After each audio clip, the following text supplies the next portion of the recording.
Camp 5, Pyeongtaong, North Korea, January 1951. The cold bites through everything. The wind howls across the frozen Yalu River, carrying with it the promise of death. Inside a crude wooden barracks, 23 American prisoners of war huddle together for warmth, their breath visible in the frigid air, their bodies wasted from months of malnutrition and disease. The temperature has dropped to 20 degrees below zero. They have not eaten in 2 days. Outside, through gaps in the wooden walls, they can see their North Korean guards stamping their feet, blowing into their hands, suffering in the same bitter cold that threatens to claim American lives hourly. Then something happens that will haunt these men for the rest of their lives, something that will challenge everything they believed about their enemy, about war, about the nature of humanity itself. A young North Korean guard, barely 20 years old, his own uniform threadbare and inadequate against the killing cold, approaches the barracks carrying a small metal pot. Inside that pot is rice, not much, perhaps enough for 2 or 3 men, but rice nonetheless, precious and life-sustaining. The guard enters the barracks, and in broken English mixed with gestures, makes clear his intention. He is sharing his own ration. He is giving his food to the enemy. The American prisoners stare in disbelief. Some think it is a trick, a psychological ploy, another form of torture. Others are too weak to care, too hungry to question.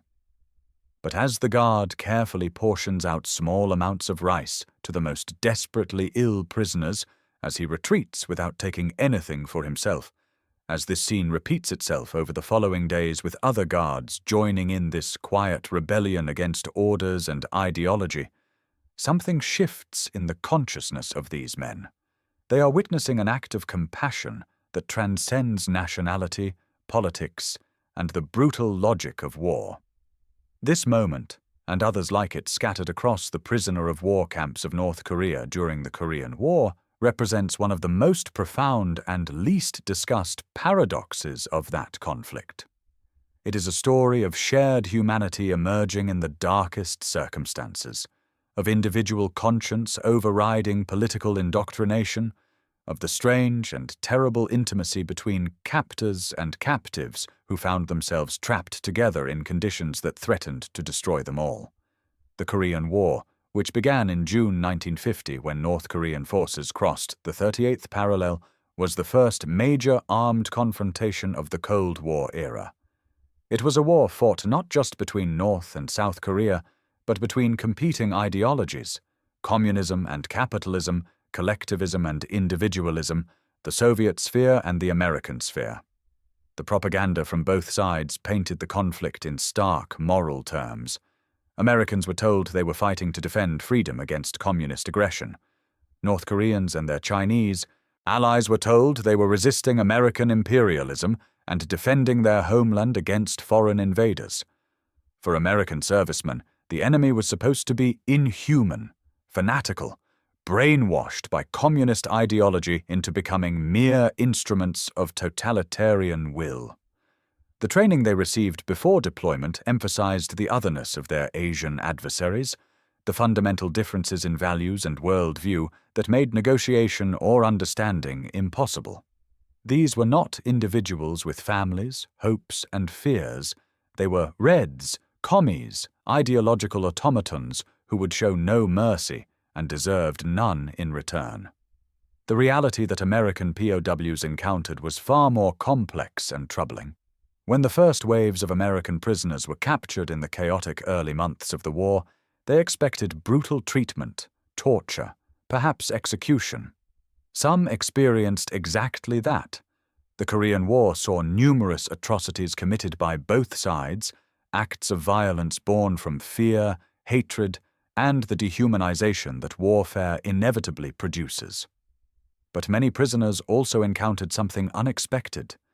North Korean and Chinese guards who were themselves hungry, cold, frightened young men, far from home, struggling to survive in conditions that were barely more tolerable than those of their captives. Corporal William Shadish, a 22-year-old from Ohio captured near the Chosin Reservoir in November 1950, would later testify to military historians about his first weeks in captivity. "We were marched north for days, through snow and ice, with almost no food. Men died every day, just fell down and never got up. I thought the guards would shoot us, that we were being marched to our execution. But then something strange happened. One of the guards, he couldn't have been more than 19, started giving us some of his food. Not much, a handful of cracked corn, sometimes a bit of rice. He did it secretly when the officers weren't watching. I couldn't understand it. We were the enemy. Why would he help us?" The answer to Shadish's question lies in understanding the conditions that prevailed in North Korea during that terrible winter of 1950-1951. The Chinese intervention in late 1950 had turned the tide of the war, pushing UN forces back down the peninsula in a chaotic retreat. But the Chinese and North Korean forces that pursued them were themselves operating at the extreme limits of their logistical capabilities. Supply lines were stretched thin, constantly under attack from American air power. Food was scarce for everyone, soldiers and prisoners alike. The winter was one of the harshest on record, with temperatures regularly dropping below 0 Fahrenheit. In these conditions, the prison camps that were hastily established in North Korea became places of shared suffering rather than clear hierarchies of captors and captives. The camps were not the organized, well-supplied facilities that would later be established. They were collections of crude buildings, often damaged by bombing, with minimal heating, inadequate sanitation, and desperately insufficient food supplies. Guards and prisoners alike were dying from cold, disease, and starvation. The official ration for prisoners, when it was available at all, consisted of cracked corn or millet, perhaps 600 calories per day for men who needed 3,000 just to maintain their weight in the brutal cold. The North Korean guards assigned to these camps were, for the most part, not elite troops or ideological fanatics. They were often soldiers who had been wounded or were otherwise deemed unfit for frontline service, or they were young conscripts with minimal training. Many came from peasant backgrounds, had experienced hunger themselves, and possessed a traditional Korean respect for the suffering of others that no amount of political indoctrination could entirely erase. They were ordered to guard the American prisoners, to prevent escape, to conduct political indoctrination sessions, but they were not ordered to watch men die of starvation when food, however meager, might be shared. The rice that guards shared with prisoners became a symbol laden with meaning far beyond its nutritional value. Rice was the staple food of Korea, the foundation of every meal, the substance that represented life itself in Korean culture. To share one's rice was to share one's life force, to acknowledge a common humanity that transcended the categories of friend and enemy. For American prisoners, most of whom had never eaten rice as a regular part of their diet before the war, the grain took on an almost sacred significance. It was the difference between life and death, hope and despair. Private First Class James Cromwell, captured in July 1950, kept a secret diary during his captivity, written on scraps of paper and hidden in his clothing. His entries from February 1951 record the moment when a guard first shared rice with him. "Today, one of the guards, the one we call Slim because he's so thin himself, brought me a small bowl of rice. I was too sick to move, burning with fever, and I think he thought I was dying. He sat with me while I ate, slowly, a few grains at a time. He didn't speak English and I don't speak Korean, but we didn't need words. I could see in his eyes that he knew what it meant to be hungry, to be far from home, to wonder if you'll ever see your family again. When I finished, he took the bowl and left. I cried after he was gone. I don't know if it was from gratitude or shame or just the relief of having food in my belly. Maybe all three.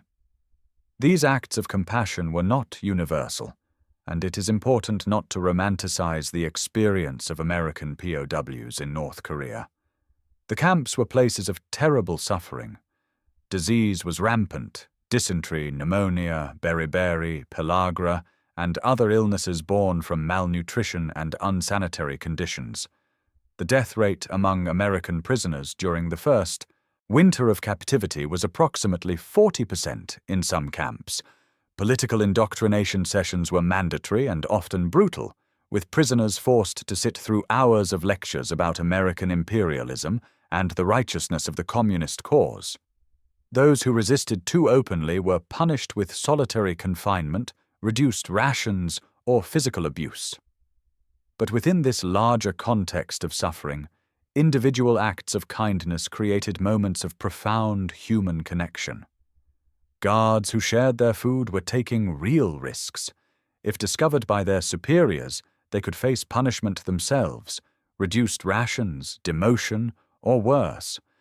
The political commissars who oversaw the camps emphasized ideological purity and maintained that American prisoners were class enemies whose suffering was justified by their role as tools of capitalist imperialism. To show compassion to prisoners was to reveal ideological weakness, to prioritize individual conscience over collective discipline. Yet the sharing continued, quietly and persistently. Some guards brought not just rice, but other precious commodities: cigarettes, scraps of cloth for bandages, information about the progress of the war. A few guards, at great personal risk, helped prisoners send letters home or receive mail from families who had no idea whether their sons and husbands were alive or dead. These were not grand gestures, but small acts of decency performed by individuals who, despite their indoctrination and despite the dehumanizing logic of war, could not entirely suppress their basic human empathy. The transformation this experience worked on American prisoners was profound and often troubling. They had been taught to hate the enemy, to see North Koreans and Chinese as fundamentally different, as threats to be eliminated rather than human beings to be understood. But when a guard shared his rice, when a young Korean soldier sat with a dying American and held his hand in the darkness, when acts of kindness emerged from the most unlikely sources, these categories began to break down. Sergeant Harold Fisher, who spent 33 months as a POW, later wrote in his memoir, "The hardest thing about being a prisoner wasn't the hunger or the cold or even the fear of death. It was the confusion. We were supposed to hate these people, and they were supposed to hate us. Sometimes they did. Some guards were cruel, vindictive, seemed to enjoy our suffering, but others were kind in small ways that probably saved my life. How do you make sense of that? How do you maintain your hatred when the enemy is sharing his last bit of food with you?" This moral confusion was compounded by the fact that many American prisoners came to recognize that their guards were suffering too. The North Korean soldiers were not living in comfort while their captives starved. They were eating the same inadequate rations, enduring the same brutal cold, dying from the same diseases. The war was destroying them as surely as it was destroying the Americans they guarded. In some camps, prisoners and guards developed a strange camaraderie born from shared misery, a recognition that they were all victims of forces beyond their control, political decisions made by distant leaders, ideological conflicts that meant little to young men who simply wanted to survive and return home. The rice bowl became a recurring symbol in POW testimonies and memoirs. It represented not just physical sustenance, but a kind of spiritual nourishment, a reminder that humanity could persist even in the most inhumane circumstances.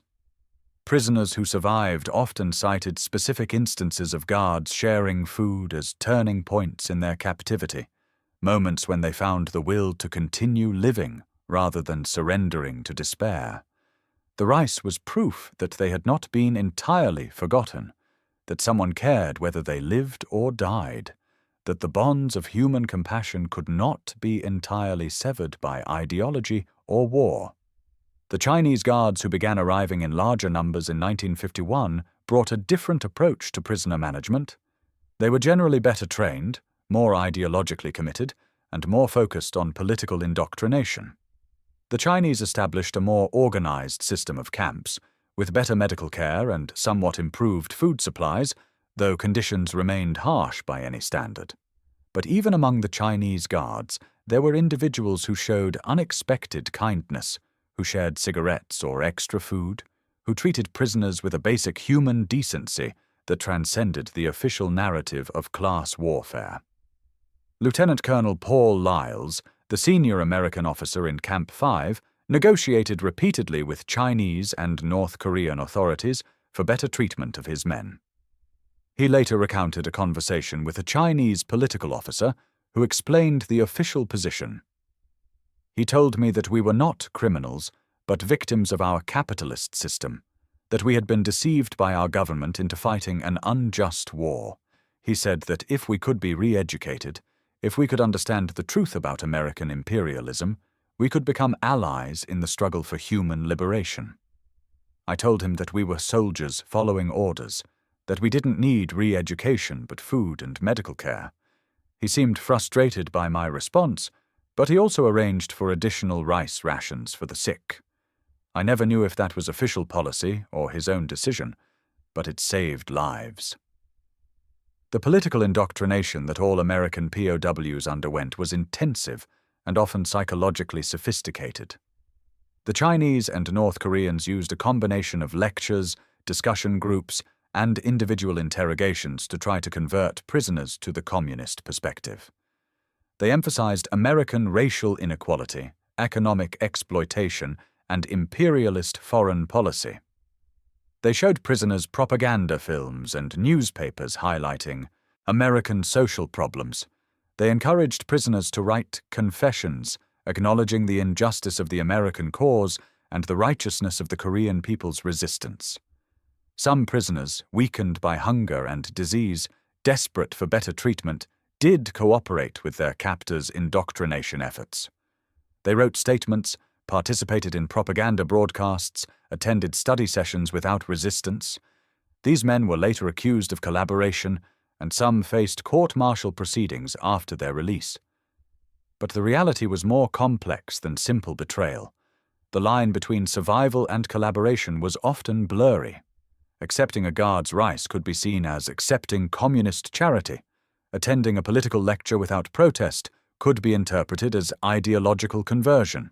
In the extreme conditions of the camps, every decision was a calculation between principle and survival. Yet even in this context of political pressure and psychological manipulation, the guards who shared their rice were acting outside the official indoctrination framework. They were not following orders or implementing policy. They were responding to immediate human need with immediate human compassion. Their actions suggested that ideology, however intensively taught and reinforced, could not entirely override the basic moral instincts that made them recognize suffering and respond to it. The broader impact of these experiences on American understanding of the Korean War and the Cold War more generally was significant but often unacknowledged. When prisoners began returning home in 1953 after the armistice, they brought with them stories that complicated the simple narrative of good versus evil that had dominated American war propaganda. They had seen the enemy up close, had been helped by them, had recognized their humanity. This did not make them sympathetic to communism. Most returned home as committed as ever to American values and grateful to be back in a free society. But it did make them skeptical of the dehumanizing rhetoric that portrayed all communists as monsters without conscience or compassion. The military and political establishment was not entirely comfortable with these complicated narratives. The official focus was on the brutality of captivity, the brainwashing attempts, the prisoners who had died or been mistreated, the stories of guards sharing rice, of small kindnesses in terrible circumstances, did not fit neatly into the Cold War narrative that required clear moral boundaries between the free world and the communist bloc. Some returning POWs were discouraged from discussing these experiences publicly, told that such stories might give comfort to the enemy or undermine public support for the containment of communism.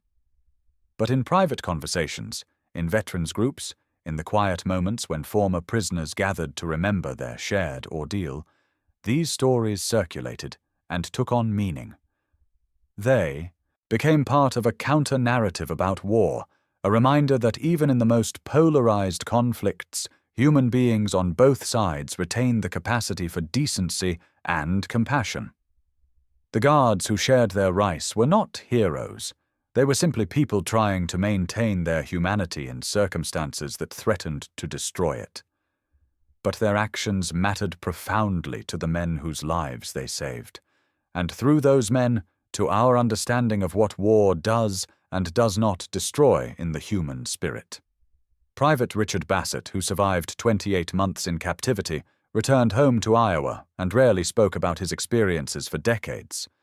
But in a 1985 interview conducted by a local historian, he finally told the story of the North Korean guard who had shared rice with him. His name was Kim, or at least that's what we called him. He was just a kid, maybe 18. He gave me rice 3 times, always when I was at my lowest, when I thought I couldn't go on. The 3rd time, I tried to refuse it. I knew he needed it as much as I did. But he insisted. He pointed at me, then at his heart, then at the sky. I think he was saying that we were all the same under heaven, that we were all human beings who deserved to live. A few weeks later, he disappeared. I heard from another prisoner that he'd been sent back to the front lines. I never knew what happened to him, but I've thought about him almost every day for 30 years. I've wondered if he survived the war, if he made it home, if he ever thought about the American prisoner he helped. I hope he did. I hope he knows that his kindness mattered, that it saved my life and changed how I see the world. Epilogue. The rice bowl sits in memory now, a simple vessel containing a truth too complex for propaganda to capture. In the frozen camps of North Korea, in the worst winter of the worst year of a brutal war, young men who were supposed to be enemies discovered that they were also human beings, capable of compassion even when compassion defied orders, ideology, and the logic of survival. The guards who shared their rice were not rejecting their political beliefs or betraying their cause. They were simply responding to suffering with the instinctive human desire to alleviate it. They saw men dying, and they had food, and the calculation was that simple and that profound. In doing so, they taught their prisoners a lesson that no amount of propaganda could teach, that humanity persists even in the most inhumane circumstances, that individual conscience can override collective ideology, that the bonds of shared suffering can be stronger than the divisions of nationality and politics. For the American prisoners who received this unexpected compassion, the experience was transformative and troubling. It forced them to recognize the humanity of their captors, to acknowledge that the enemy was not a monolithic evil, but a collection of individuals, some cruel and some kind, some ideologically committed, and some simply trying to survive. This recognition did not make them love their captors or forgive the brutality of their captivity. But it did make them skeptical of the simple moral categories that war requires, the clear divisions between us and them, good and evil, civilized and barbaric. The Korean War ended in an armistice, not a victory, and it left behind a divided peninsula that remains divided to this day. The political and ideological conflicts that drove that war have not been resolved. The border between North and South Korea is still one of the most heavily militarized places on Earth, a monument to the failure of human beings to find peaceful solutions to their differences. But in the memory of those who survived the prison camps, there exists a different kind of monument, a monument to the small acts of kindness that persisted despite everything, to the guards who shared their rice, to the recognition of shared humanity that no ideology could entirely suppress. This is not a comfortable story for either side to remember. For Americans, it complicates the narrative of righteous warfare against communist tyranny. For North Koreans, it suggests that individual compassion can transcend political discipline. But it is a true story, documented in hundreds of prisoner testimonies, memoirs, and military records. It is a story that needs to be told because it reminds us that war, for all its brutality and destruction, cannot entirely destroy the human capacity for compassion. The rice that North Korean guards shared with American prisoners was more than food. It was a message, delivered without words, that we are all human beings, that suffering transcends nationality, that kindness is possible even in the darkest circumstances. It was a small gesture in the midst of a vast conflict, easily overlooked in the larger narrative of battles and casualties and political maneuvering. But for the men who received it, it was everything. It was the difference between life and death, between despair and hope, between seeing the enemy as inhuman monsters and recognizing them as fellow human beings trapped in circumstances neither side had chosen. We remember the Korean War, when we remember it at all, as a forgotten conflict, a stalemate that resolved nothing and left the fundamental problems it was meant to solve still festering. We remember the casualties, more than 36,000 American dead, hundreds of thousands of Korean and Chinese dead, millions of civilians killed or displaced. We remember it as a Cold War proxy conflict, a testing ground for the ideological struggle between communism and capitalism that would dominate the second half of the 20th century. But we should also remember it as the place where young men who were supposed to be enemies shared rice in the bitter cold, where guards and prisoners recognized their common humanity, where small acts of kindness created bonds that transcended the divisions of war. We should remember it as evidence that even in the most polarized conflicts, even when propaganda and ideology work to dehumanize the other side, individual human beings can still choose compassion over cruelty, can still recognize suffering and respond to it, can still maintain their humanity in circumstances designed to destroy it. The guards who shared their rice are mostly gone now, disappeared into the anonymity of history, their names forgotten or never known. The prisoners they helped are also passing away, the last survivors of a war that happened more than 70 years ago. But the story remains, preserved in testimonies and memoirs, a quiet counter-narrative to the grand stories of war and ideology. It is a story about rice and hunger and cold, about young men far from home, about the stubborn persistence of human decency in the face of everything that works to destroy it. And perhaps that is the universal truth we can take from this moment, that humanity is not defined by our ideologies or our nationalities or our political systems, but by our capacity to recognize suffering and respond to it with compassion. The North Korean guards who shared their rice with American prisoners were not heroes or saints. They were ordinary people who, in extraordinary circumstances, chose to act with kindness when cruelty would have been easier and safer. They remind us that such choices are always possible, always meaningful, always worth remembering. The rice bowl, simple and empty now, stands as a monument to that choice, to that moment of recognition across the divide of war and ideology. It tells us that we are all, in the end, human beings who hunger, who suffer, who need each other to survive. It tells us that the bonds of shared humanity are stronger than the forces that work to divide us. It tells us that even in the darkest times, in the coldest winters, in the most brutal circumstances, compassion is possible, and when it appears, it changes everything.